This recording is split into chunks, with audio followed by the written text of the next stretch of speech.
Hello, welcome to Daily Meditations. Good morning.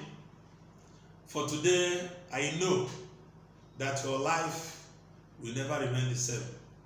In Jesus' name, amen. Heavenly Father, may your word come fresh to us. May we be built up. May we be encouraged. May we be directed by your word. In Jesus' name I pray. Amen. For today, we will look at the kingly ministry. The kingly ministry. Revelation chapter 5 verse 10. Okay, let me read from verse 9. Revelation chapter 5 verse 9 and 10. And they sang a new song, saying, You are worthy to take the scroll and to open its seals, for you were slain and have redeemed us to God by your blood, out of every tribe and tongue and people and nation, and have made us kings and priests to our God, and we shall reign on the earth. This is the word of the Lord. Thanks be to God. Our topic once again is the kingly ministry. The kingly ministry is a ministry that God has also called every believer, especially when you are filled with the Holy Spirit. This is a ministry of rulership. It's a ministry of issuing decrees and changing situations. It's a ministry of power. Because the Bible says that where the word of a king is, there is power. Christians are called to be kings. For instance, Jesus said, when he was about going to heaven, he told the disciples, said, You shall receive power after that the Holy Spirit is come upon you. Then you shall be my witnesses. Power to do what? Power to effect changes in their generation, in their environment. Power to heal the sick. Power to cast out demons. Power to issue decrees to change unfavorable circumstances. So the kingly ministry is given to every believer filled with the Holy Spirit, so that the situations that the enemy is creating can be changed. Now, the Bible says that the reason for the revelation of the Son of God is to destroy the works of the devil.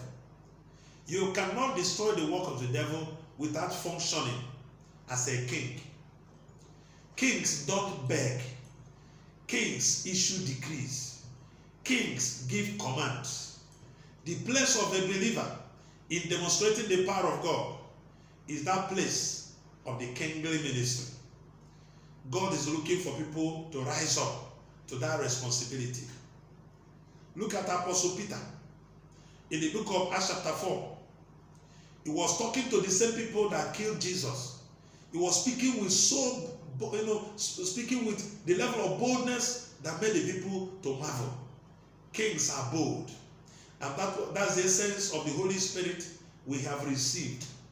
When the Holy Spirit is upon you, you are bold. You speak like a king. You command things to happen. You speak in faith. And I declare that every spirit of fear in you should give way now. In the name of Jesus Christ.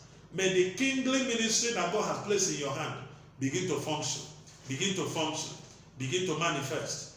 In Jesus' mighty name I pray. I pray for as many believers as have not yet received the Holy Ghost. Receive the Holy Ghost. Be filled with the Spirit of God.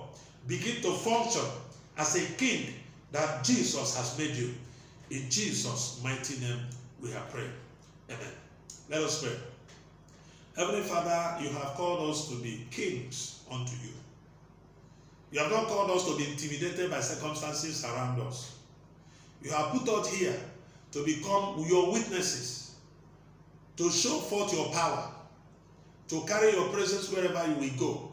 Because your word says that greater is he that is in us than he that is in the world. May we never fail you in this kingly ministry. In the name of Jesus Christ. Lord, I pray for those that are viewing me now, those that are business people at the marketplace. May they rule in the midst of their enemies. May the anointing of a king manifest through them, so that satanic powers that are reigning in the marketplaces shall be beat down before them. In the name of Jesus Christ. As many as are viewing me, whether they are students, they are workers, they are teachers, whatever they do, may they reign in their generation by the power of the Holy Ghost. That when they speak things, it will come to pass. In Jesus' mighty name I pray. Amen. Thank you very much. Remain blessed.